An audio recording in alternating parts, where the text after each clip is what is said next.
السلام عليكم ورحمة الله وبركاته. أعوذ بالله من الشيطان الرجيم. بسم الله الرحمن الرحيم. الحمد لله رب العالمين، وبه نستعين على أمور الدنيا والدين.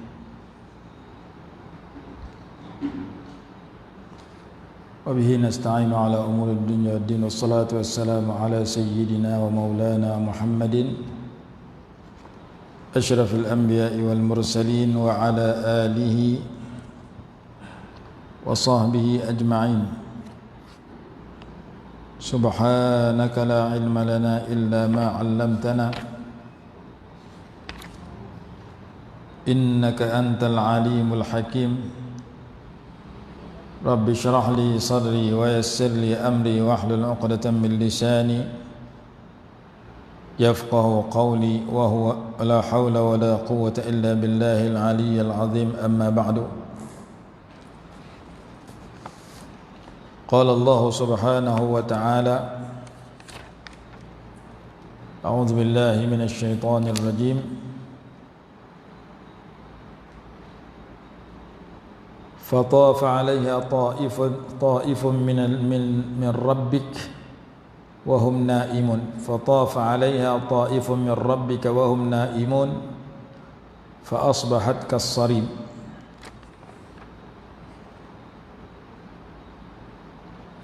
فطاف عليهم طائف، maka telah datang kepada kebun mereka itu daripada sisi Allah oleh api yang membakarnya. Ay asabatha afatun samawiyyatun hatta sarat sauda, sehingga ia menjadi hitam seperti gelapnya malam, seperti malam yang gelap. Jadi mereka ditimpa bala bencana ketika mereka sedang tidur. Kemarin kita dah bicarakan beberapa pembicaraan yang berkaitan dengan amalan untuk menghindar daripada keburukan. Antaranya hadis kita baca kemarin, man shalla subha fi jama'atin fahuwa fi dhimmatillah. Hadis ini diriwayatkan oleh Al-Imam Abu Nuaim rahimahullah. Barang siapa yang sembahyang subuh secara berjemaah, nescaya ia akan dipelihara oleh Allah Subhanahu wa taala. Dan kemarin kita cerita tentang 10 bacaan selepas sembahyang subuh dalam keadaan kaki kekal dalam tasyahud akhir. Hari ini kita baca dia punya matan hadis.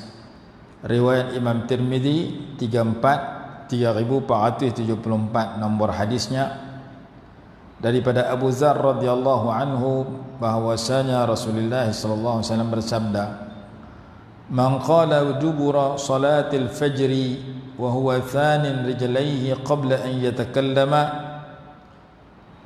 la ilaha illallah wahdahu la syarika lah, lahul mulku wa lahul hamdu yuhyi wa yumitu wa huwa ala kulli syai'in qadir 10 marratin kutibat lahu 10 hasanatin wa muhiya anhu 10 sayyiatin wa rufi'a lahu 10 darajatin wa kana yawmahu dhalika kullahu fi hirzin min kulli makruhin wa hurisa minasy syaitan wa lam yanbaghi li dhanbin an yudrikahu fi dhalika al-yawmi illa asy-syirka billah atau kama qala. Barang siapa yang membaca selepas sembahyang subuh dalam keadaan ia masih mengekalkan kedua kakinya dalam tasyahud akhir sebelum ia bercakap-cakap, dia baca la ilaha illallah sampai habis, tiada Tuhan melainkan hanya Allah yang Maha Esa, tiada sekutu baginya, hanya miliknya segala kerajaan dan hanya kepadanya segala pujian. Dialah yang maha menghidup dan maha mematikan, dan dia maha berkuasa atas segala sesuatu. Itu terjemahan kepada zikir itu. Terjemahan kepada لا إله إلا الله وحده لا شريك له له الملك وله الحمد يحيي ويميت وهو على كل شيء قدير. Sebanyak 10 kali dibaca dalam keadaan kaki kekal dalam tasyahud akhir selepas sembahyang subuh sebelum bercakap-cakap, sebanyak 10 kali. Lalu apa orang baca tu dapat? 5 benda. Allah bagi 5 anugerah. Yang pertama, ditulis baginya 10 pahala. Yang kedua, dihapuskan dan dihapuskan daripadanya 10 dosa. Yang ketiga, dan diangkat baginya 10 darjat. Yang keempat, wa kana yaumahu dzalika kullahu fi hirzin min kulli makruhin. Dan adalah ia pada hari tersebut dalam pemeliharaan dari setiap perkara yang dibenci, perkara yang tidak disukai. Sepanjang hari itu 24 jam sampai subuh pagi esok dijaga oleh Allah daripada setiap benda yang tak elok. Dan yang kelima, wa hurisa minasyaitan, ia akan dipelihara daripada syaitan. 5 anugerah Allah, kata hadis Imam Tirmizi, bagi orang yang boleh membaca zikir ini 10 kali selepas sembahyang subuh sambil kaki kekal dalam tasyahud akhir dan sebelum bersembang. Nak sembang lepas habis zikir, nak ubah kaki lepas habis baca 10 ni. Lepas baca 10 ni nak bersila pun tak apa dah. Ini hadis Imam Tirmizi. Yang ni yang baca lepas subuh. Yang baca petang pula macam mana? Ada hadis riwayat Imam Abu Daud dan Imam An-Nasa'i. Imam Abu Daud dan Imam Ibnu Majah.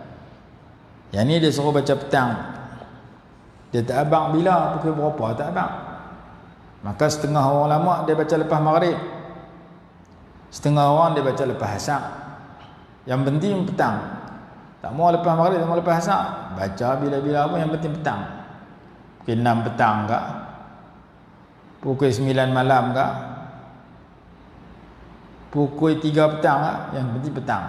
Petang pun 10 kali juga. Cuma petang tu tak abang masa mana. Jadi sebahagian besar daripada tok guru kita dulu, mereka letak lepas sembahyang maghrib 10 kali juga. Baik, kita tengok hadis dia. Hadis kata macam mana? Hadis ini disebutkan oleh Imam Nawawi rahimahullah di dalam kitabnya Al-Azkar pada hadis nombor 218. Riwayat Imam Abu Daud, nombor hadis dalam riwayat Imam Abu Daud 5077 dan Ibnu Majah 3867 nombor hadisnya. Wa rawayna fi sunani Abi Dawud wa Ibn Majah bi asanida jayyidatin an Abi Ayyash radhiyallahu anhu anna Rasulullah sallallahu alaihi wasallam qala, kami telah meriwayatkan daripada Abi Daud, Sunan Abi Daud dan Sunan Ibnu Majah dengan sanad-sanad yang bagus. Ada satu kitab yang menyarankan kita mengikut mazhab. Dia kata kalau nak baca dalil-dalil dalam amalan fiqh, kena habiskan Sunan Abi Daud, satu lagi nama dia Ma'rifatus Sunani wal Asar. Banyak dalil-dalil dalam tu tentang amalan-amalan yang ulama kita sampaikan.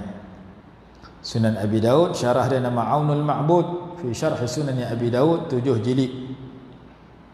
Ma'rifatus Sunan wal Athar lebih kurang 6 ataupun 8 jilid, karangan Imam Baihaqi. Begitu juga As-Sunanul Kubra Imam Baihaqi, lebih daripada 10 jilid. Kitab-kitab yang menyokong mazhab Syafi'i di dalam mendatangkan dalil, Sunanul Kubra oleh Imam Al-Baihaqi. atau sebahagian kitab yang lain seperti Subulus Salam, Bulughul Maram dan sebagainya. Kami telah meriwayatkan daripada Sunan Abi Daud dan Ibnu Majah dengan sanad-sanad yang bagus, yang baik daripada Abi Ayyash radhiyallahu anhu bahwasanya Rasulullah SAW telah bersabda, "Man qala idza asbaha," barang siapa yang baca apabila bertemu waktu pagi, "La ilaha illallah wahdahu la syarika lah, lahul mulku wa lahul hamdu wa huwa ala kulli syai'in qadir." Nescaya ia diberikan pahala seperti memerdekakan hamba daripada keturunan Nabi Ismail alaihi salatu wassalam. Kana lahu idlu raqabatin min wuldi Ismail sallallahu alaihi wasallam. Wa kutiba lahu 10 hasanat, dan dituliskan baginya 10 pahala. Wa hutta anhu 10 sayyi'at, dan digugurkan daripadanya 10 dosa. Wa rufi'a lahu 10 darajat, dan diangkat baginya 10 darjat. Wa kana fi hirzin minasyaitani hatta yumsiya, dan adalah ia berada dalam pemeliharaan daripada syaitan sehingga petang. Wa idza qalaha idza amsa, dan apabila dia membaca sedemikian di petang hari, kana lahu mithlu dzalika hatta yusbiha, nescaya ia diberikan anugerah sedemikian juga sehingga subuh. Jadi hadis ni suruh baca pagi petang. Hadis Abu Daud dan Ibnu Majah suruh baca pagi petang.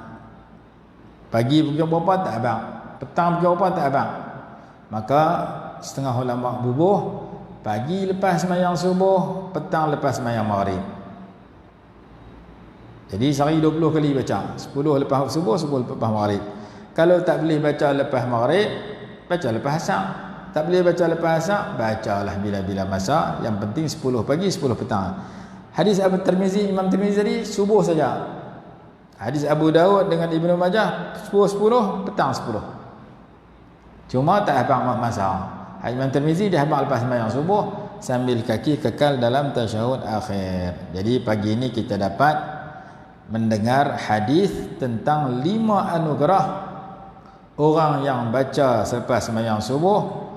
Anugerah pertama dituliskan 10 pahala, yang kedua dihapuskan 10 dosa, yang ketiga diangkat 10 darjat, yang keempat sepanjang hari dipelihara daripada perkara yang dibenci dan tak elok, yang kelima dipelihara daripada syaitan. Itu hadis Imam Tirmizi. Imam Abu Daud dan Ibnu Majah sikit dia ubah, belain sikit, iaitu yang pertama, siapa baca 10 kali di pagi hari, dia dapat pahala seperti memerdekakan seorang hamba dari keturunan Nabi Ismail alaihi salatu wassalam. Yang kedua dituliskan 10 pahala, yang ketiga digugurkan 10 dosa, yang keempat diangkat 10 darjat. 2, 3, 4 ni sama dengan hadis tadi. Dan yang kelima pun sama dengan hadis tadi juga, dia dipelihara daripada syaitan sehingga petang. Bezanya hadis Imam Tirmizi kata dipelihara sepanjang hari daripada setiap perkara yang tidak disukai. Hadis Imam Abu Daud dan Ibnu Majah kata pahala seperti memerdekakan seorang hamba daripada keturunan Nabi Ismail alaihi salatu wassalam. Imam Tirmizi suruh baca lepas sembahyang subuh saja sambil kaki kekal dalam tasyahud akhir sebelum bercakap dalam sembang dengan tajuk lain. Imam Abu Daud suruh baca pagi 10 kali, petang 10 kali. Jadi mudah-mudahan kita dengar hadis pada pagi ini kita boleh amalkan. Hadis yang berikutnya kita baca lagi, Sunan Abu Daud, nombor hadis 5079. An Muslim ibn al-Haris at-Tamimi radhiyallahu anhu an Rasulillah sallallahu alaihi wasallam annahu asarra ilayhi faqala idza sarafta min salati al-maghrib faqul Allahumma ajirni minan nari 7 marrat fa innaka idza qulta dhalika thumma mitta fi laylatika kutiba laka jiwarun minha Wa idza sallaita subha faqul kadzalik fa innaka idza mitta fi yaumika kutiba laka jiwarun minha. Rawahu Imam Abu Dawud 5000, raqamul hadis 5079. Diriwayatkan daripada Muslim Ibnu Al-Haris At-Tamimi radhiyallahu anhu daripada Rasulullah sallallahu alaihi wasallam bahwasanya baginda membisikkan kepada sahabat tadi dengan bersabda, apabila engkau selesai sembahyang maghrib maka bacalah Allahumma ajirni minan nar sebanyak 7 kali. Allahumma ajirni minan nar, ya Allah ya Tuhanku, lindungilah akan daku daripada api neraka. Ulang sebanyak 7 kali.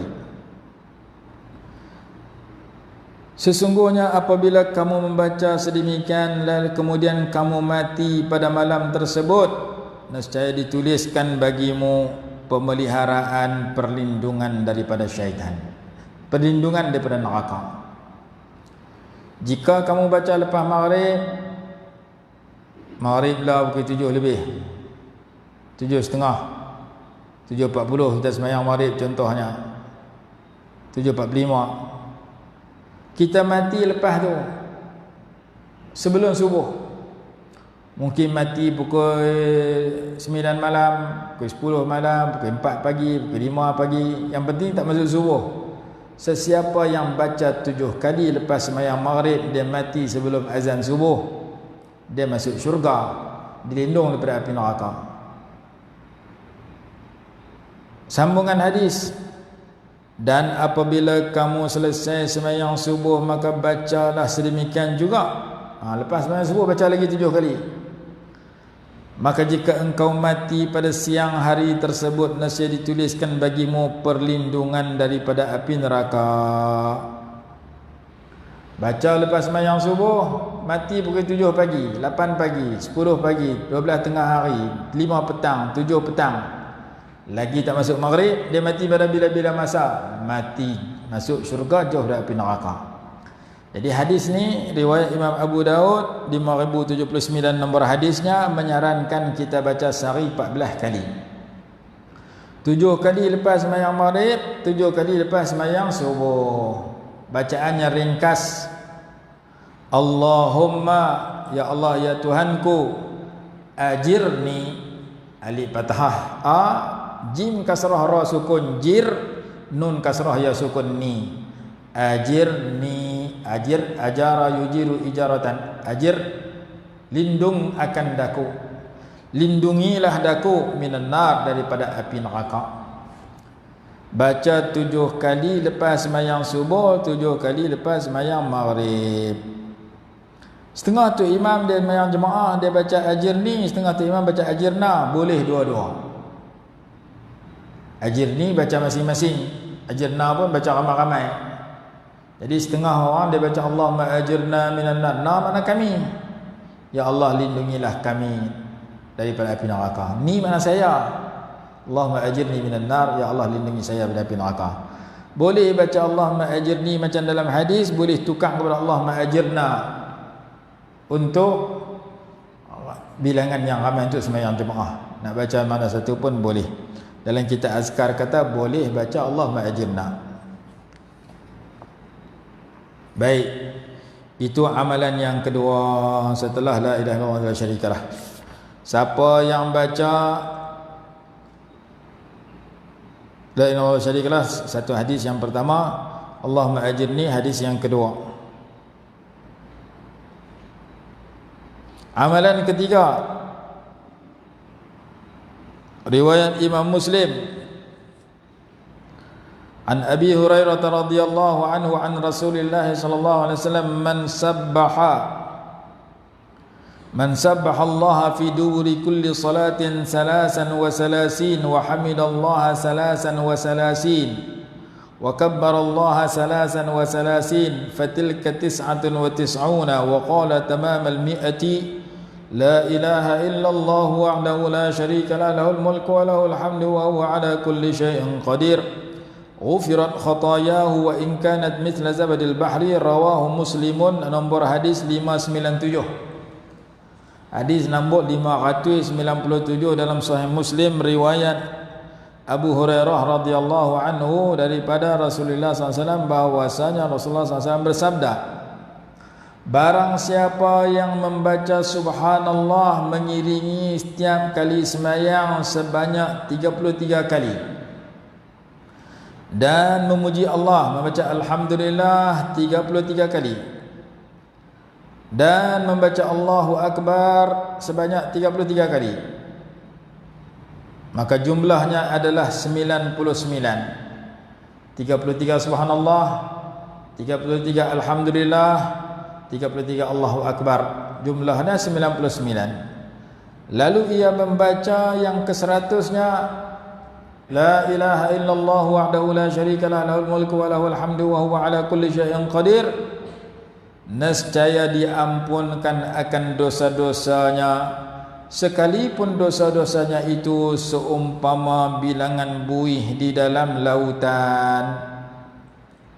Walaupun dosa kita banyak, tak tahu nak bilang sama banyak dengan buih dalam laut, Allah hapuskan dan bersihkan dosa kita dengan syarat kita amal zikir tadi selepas sembahyang, selepas setiap kali sembahyang, lepas subuh, lepas zuhur, lepas asar, lepas maghrib, lepas isya, baca subhanallah 33, alhamdulillah 33, Allahu Akbar 33, ada riwayat kata 34. Dan selepas habis semua tu baca la ilaha illallah wahdahu la syarikalah sampai habis sekali. Rawahu Muslimun, riwayat Imam Muslim. Ni boleh kita amal, memang kita doa amal dan kita boleh lebih yakin lagi kerana janji-janji dalam hadis begitu banyak. Baik, apa pula nak baca? Telah nak hafal banyak sangat. Baca cerita bila pasal benda ni kita dah baca dah, cuma nak bagi mantap lagi kita tahu hadisnya dan dalilnya. Hadis Imam Abu Daud nombor hadis 1522 daripada an Muaz bin Jabal radhiyallahu anhu anna Rasulullah sallallahu alaihi wasallam akhadha bi yadihi wa qala ya Muaz wallahi inni la uhibbuka wallahi inni la uhibbuka faqala usika ya Muaz la tad'anna fi duburi kulli salatin taqul Allahumma a'inni ala zikrika wa syukrika wa husni ibadatik. Daripada Sayyidina Muaz ibn Jabal radhiyallahu anhu bahwasanya Rasulullah SAW telah memegang tangan baginda dan baginda bersabda, wahai Muaz, demi Allah sesungguhnya aku cinta kepada engkau, demi Allah sesungguhnya aku cinta pada engkau. Wahai Muaz, demi Allah aku kasih kepada engkau. Lalu baginda bersabda, aku berpesan kepada engkau wahai Muaz, jangan engkau tinggalkan mengiringi setiap kali sembahyang dengan berdoa, Allahumma a'inni ala zikrika wa syukrika husni ibadatik. Ya Allah, ya Tuhanku, tolonglah adaku dalam mengingatimu dan bersyukur kepadamu dan beribadat dengan ibadat yang terbaik kepadamu, ibadat yang paling bagus, yang paling sempurna.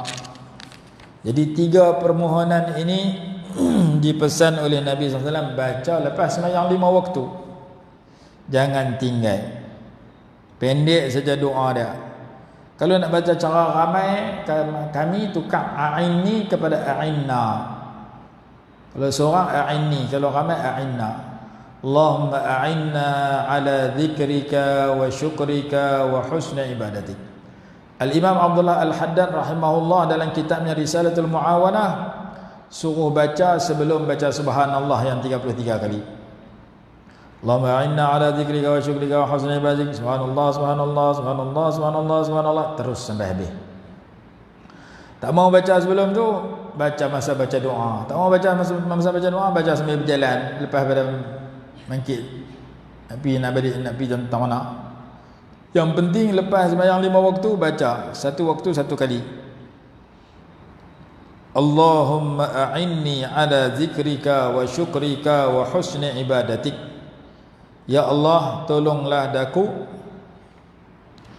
dalam mengingatimu dan bersyukur kepadamu dan beribadat dengan ibadat yang paling sempurna kepadamu.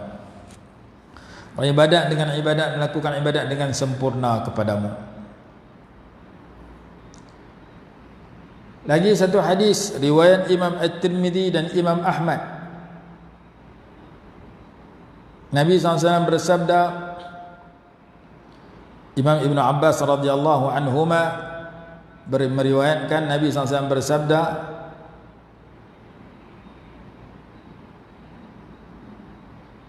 wal kaffaratu al-muksu fil masajid ba'da as-salah wal mashyu 'ala al-aqdami ila al-jama'ati wa isbaghul wudu'i fil makarih. Penghapus dosa itu ada 3. Menurut riwayat ini ada 3. Yang pertama, menetap di dalam masjid selepas sembahyang. Pas kita sembahyang, jangan bangkit lagi, zikir dulu sepatah doa, baru bangkit balik. Menetap dalam masjid lepas sembahyang. Ini beruntung bagi orang pergi masjid. Kalau tak pergi masjid nak menetap macam mana? Tak pergi terus, pakai tak menetap. Al-muksu maksudnya duduk saat lepas pada sembahyang dalam masjid. Duduk untuk berzikir, duduk untuk berdoa dan sebagainya. Satu. Yang kedua, wal mashyu 'alal aqdami ila al-jama'at, berjalan kaki ke tempat sembahyang jemaah. Masjid ke surau ke, yang penting kita berjalan kaki itu menggugurkan dosa. Pergi dan pulang. Kata hadis Imam Muslim. Kita ambil sembahyang bagi sempurna di rumah, kita jalan kaki pergi masjid, pergi surau, pergi masjid, pergi 10 langkah, balik 10 langkah dapat 20 pahala, gugur 20 dosa. Pergi 100 langkah, balik 100 langkah dapat 200. Dapat pahala pergi dan pulang. Maka ada hadis diriwayatkan sahabat berjalan pergi masjid, jalan dekat-dekat, nak bagi banyak langkah. Oh, rumah saya jauh Ustaz, jalan kaki rebah aku jalan. Kita naik kereta, naik gerek, naik motor. Dikiaskan pusingan tayar kereta kepada langkah kita. Kalau 10 kali pusing tayar, 10 langkah. 100 kali pusing tayar, 100 langkah. Pi 100 balik 100, 200 langkah.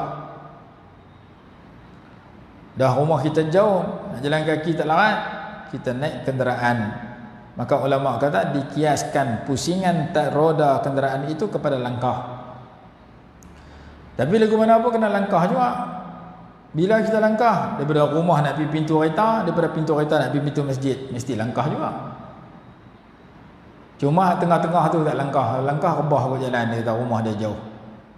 Maksud dia orang yang rajin pergi masjid, tak kira jalan kaki keseluruhan ataupun sebahagian jalan, sebahagian naik kenderaan, menggugurkan dosa-dosanya. Itu yang kedua. Yang ketiga, wa isbaghul wudu'i fil makarih, dan menyempurnakan wudu pada waktu yang tidak disukai. Waktu sejuk-sejuk, ayak sejuk, kena ayak pun tak apa syok. Kita ambil sembahyang dengan sempurna, basuh 3 kali, komok 3 kali. Waktu kita tak suka, kita ambil bagi sempurna, maka menggugurkan dosa juga.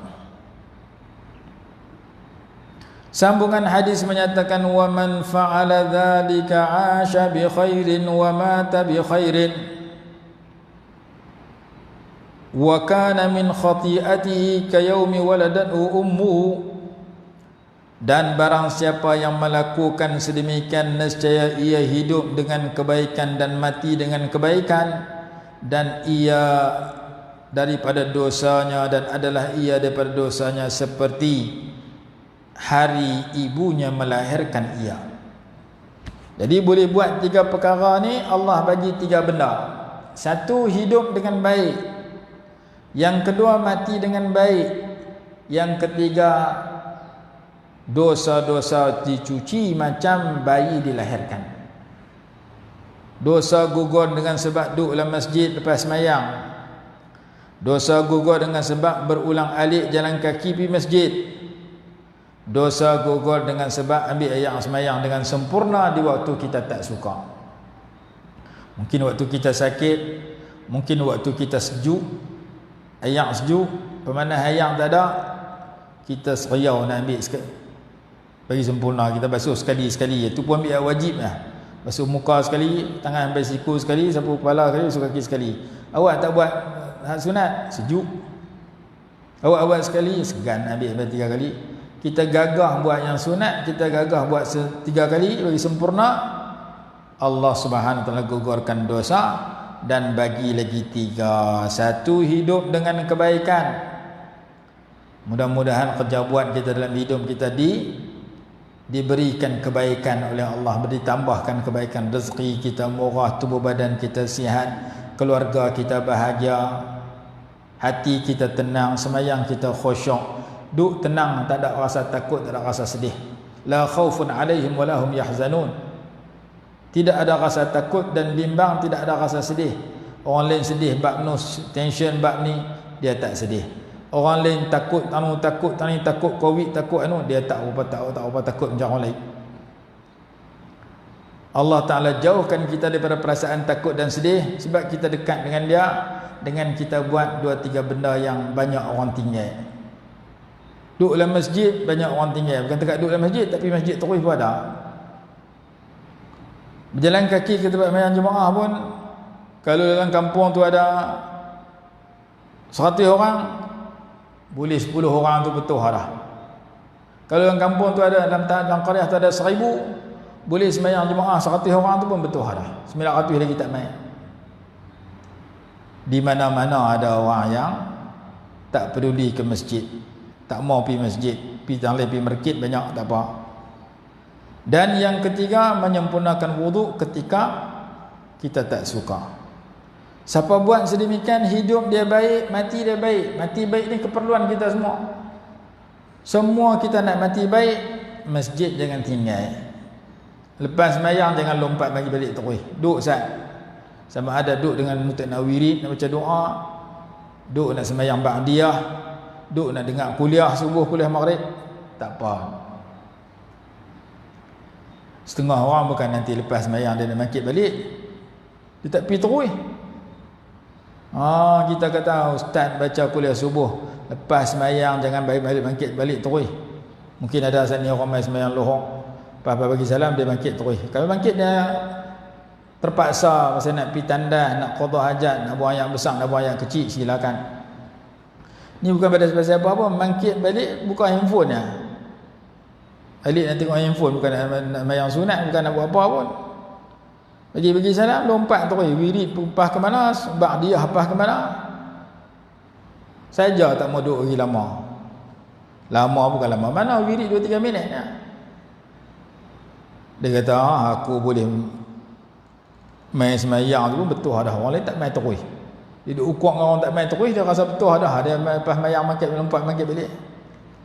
Jadi dah main semayang bagus dah, gagah duduk seminit 2 untuk istighfar, untuk baca ayat kursi, untuk baca doa, untuk semayang ba'diyah, lepas tu balik. Tak apa, kalau lagi lama lagi bagus hidup. Jadi ada orang tak pergi masjid terus, maka hak ni dia tak boleh amal. Nombor 1 tak boleh, nombor 2 tak boleh. Nombor 3, isbagul wudu' alal makarih, berwuduk dengan sempurna waktu dia tak suka. Kalau dia reti dia buat, kalau tak reti dia tak buat. Dia tak dah dengar ambil ayat wuduk dengan sempurna. Jadi 3 perkara ini siapa boleh amal, kata hadis Imam Tirmizi nombor hadis 3233, nombor Musnad Imam Ahmad 3484 nombor hadisnya. Allah Taala bagi asya bi khairin, hidup dengan baik, wa mata bi khairin, mati dengan baik. Mati bagus. Mati yang bagusnya ni, jangan kita kata, oi mati kemalangan tu tak bagus. Tak.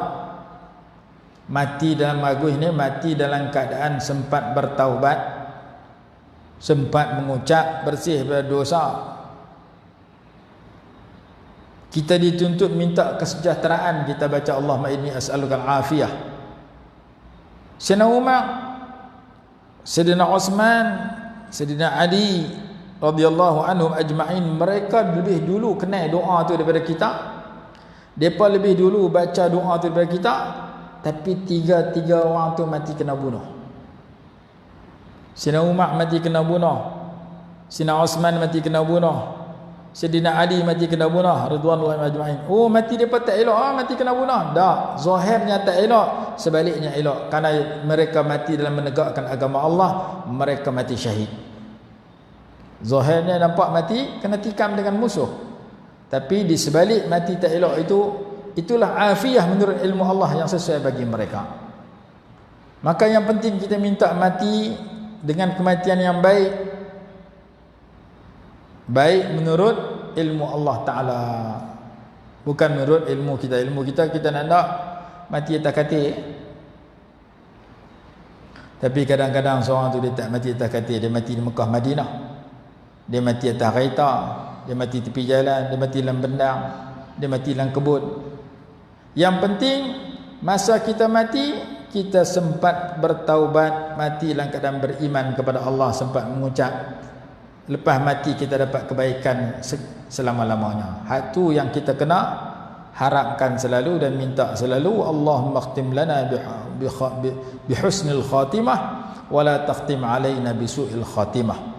Ya Allah, matikan kami dengan kematian yang baik, jangan kau matikan kami dengan kematian yang buruk. Ada sebahagian ulama, kata silap Sayyid Muhammad bin Ali al-Maliki rahimahullah, tulis dalam kitab dia, Allahumma khtim lana bi khatimatis sa'adah warzuqnal husna wa ziyadah. Allahumma khtim lana, ya Allah ya Tuhan kami, matikan kami bi khatimatis sa'adah, dengan kematian yang bahagia. Warzuqnal husna wa ziyadah, dan lepas kami mati kurniakan kepada kami syurga dan lebih pada syurga. Apa lebih pada syurga? Dapat melihat zat Allah Subhanahu wa taala dalam syurga. Kurniakan kami boleh masuk syurga dan boleh melihat zat Allah, zat engkau dalam syurga di akhirat kelak. Jadi di antara doa nak bagi mati elok, di antara amalan nak bagi mati elok disebutkan di sini. Dan yang ketiga, setelah diberikan kehidupan yang baik, kematian yang baik, dosanya disucikan seperti bayi yang dilahirkan. Kalau tiga benda ni kita boleh buat tiap-tiap hari,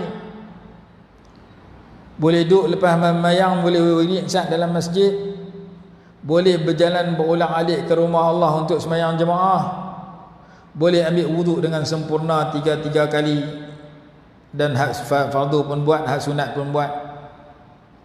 Bukan hanya fardu basuh muka, tangan sampai siku, sapu kepala, basuh kaki sekali pula. Tak, bagi tiga. Dan kalau boleh sapu kepala bagi keseluruhan, baik daripada sapu sebahagian. Sambungan hadis itu berbunyi, Iza sallaita faqul, apabila kamu selesai sembahyang maka bacalah doa ini.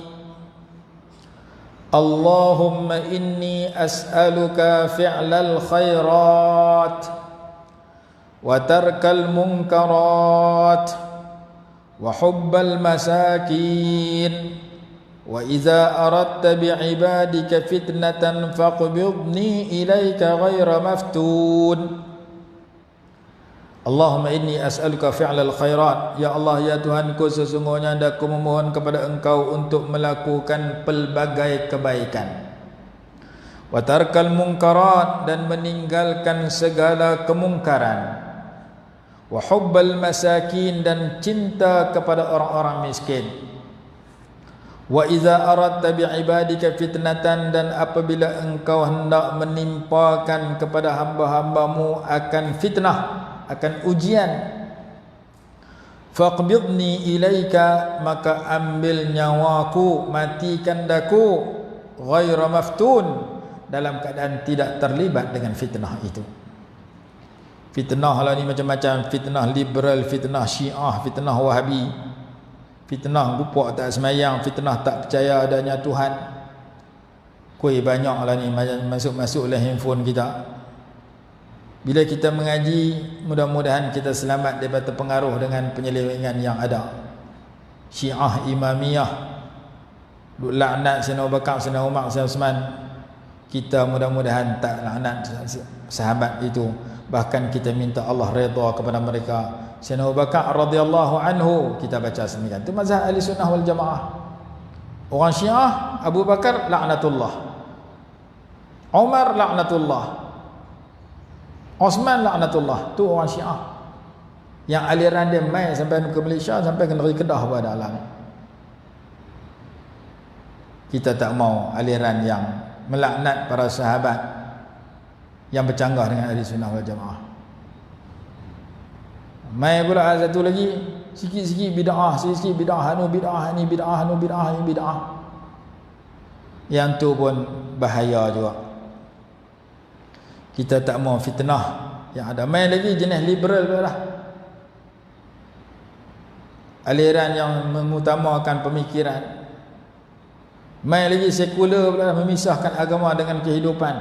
Macam-macam aliran masuk dalam tempat kita. Kita minta Allah matikan kita dalam keadaan iman dan istiqamah, tidak terlibat dengan penyelewengan yang wujud. Tu kalau baca seorang, kalau baca ramai jadi tu imam. Allahumma inna nas'aluka fi'lal khairat. Ini jadi inna, as'aluka jadi nas'aluka. Ya Allah, ya Tuhan kami, sesungguhnya kami mohon kepada Engkau fi'lal khairat, agar jadikan kami orang yang melakukan segala kebaikan ataupun pelbagai kebaikan. Wa tarkal munkarat, meninggalkan segala perkara mungkar. Kalau Allah makbul doa ni, kita tak terlibat dengan dosa dan mungkar. Kita nak buat mungkar ni pasal kita tak, kadang-kadang tak doa pun sampai tinggal benda mungkar. Yang ketiga, wa hubbal masakin, dan cinta kepada orang-orang miskin. Wa idza aradta bi ibadika fitnatan faqbidni, jadi faqbidna ilaika, kekal, ghaira maftun, ditambah ya nun di ujung, ghaira maftunina. Wa idza aradta bi ibadika fitnatan, dan apabila engkau hendak menimpakan kepada hamba-Mu akan satu fitnah, satu ujian, faqbidna ilaika ghaira maftunin, maka matikan kami dalam keadaan tidak terpengaruh, tidak terlibat dengan ujian yang menyeleweng tersebut. Jangan kami jadi orang yang akidah rosak, ibadah rosak, dosa rajin buat, terlibat dengan aliran yang salah dan sesat. Kami nak jalan betul, jalan iman dan istiqamah, jalan ahli sunnah wal jamaah, jalan alim yang dipegang, dilalui oleh ulama-ulama mu'tabar, jalan Imam Syafi'i, jalan Imam Ibn Hajar Al-Asqalani, jalan Imam Nawawi, jalan Imam Ghazali, Imam Ibn Athaillah As-Sakandari, Imam Abdul Wahab Sya'rani, tokoh-tokoh yang mu'tabar di sudut tauhid, fiqh, tasawuf dan perjuangan Islam. 4 benda ni bagi ada kat kita.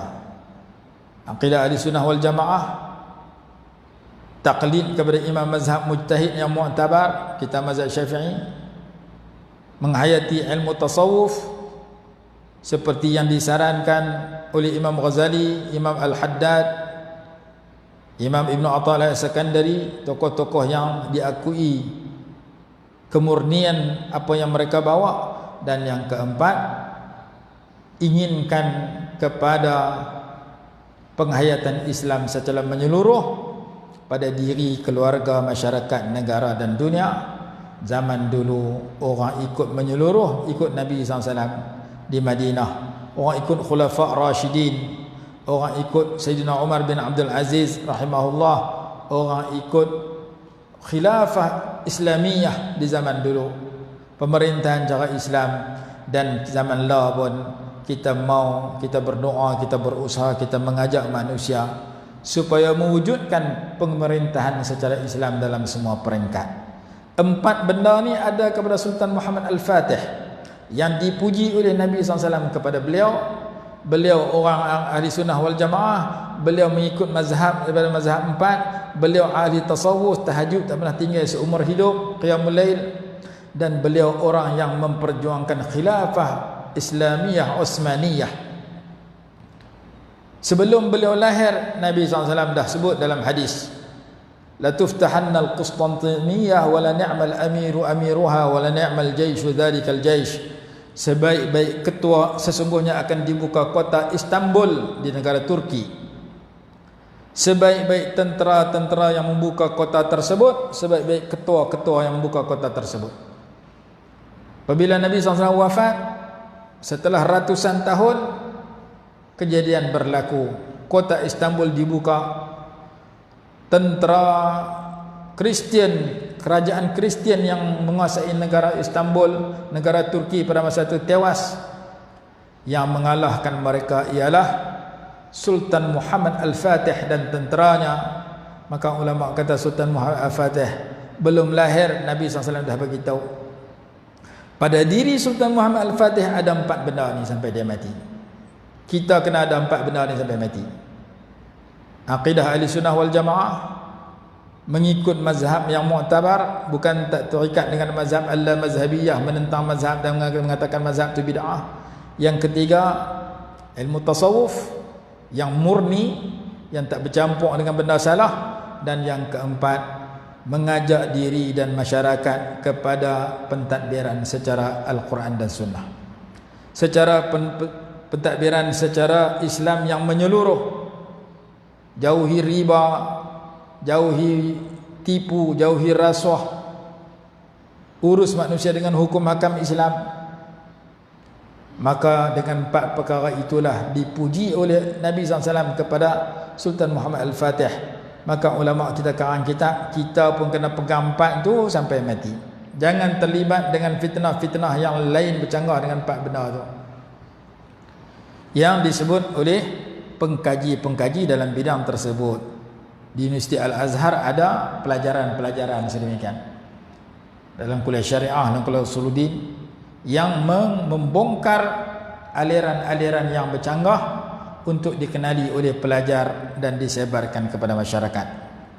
Wa idza aradta bi'ibadika fitnatan faqbidna ilaika ghaira maftunin. Apabila engkau nak timpakan fitnah kepada seluruh hamba-hambamu, maka tolong matikan saya dalam keadaan tidak terlibat dengan fitnah itu, yakni matikan saya dalam keadaan iman dan istiqamah yang betul. Jangan terpengaruh dengan aliran-aliran yang dan fitnah-fitnah yang semakin hari semakin banyak, yang telah mengelirukan sebahagian manusia.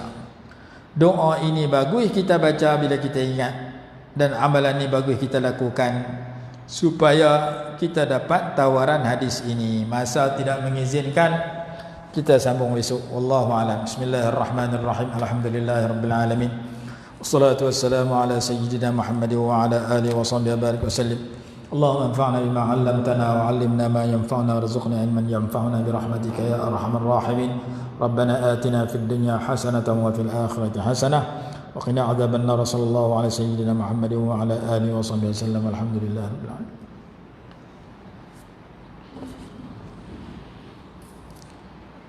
La hawla wa la quwwata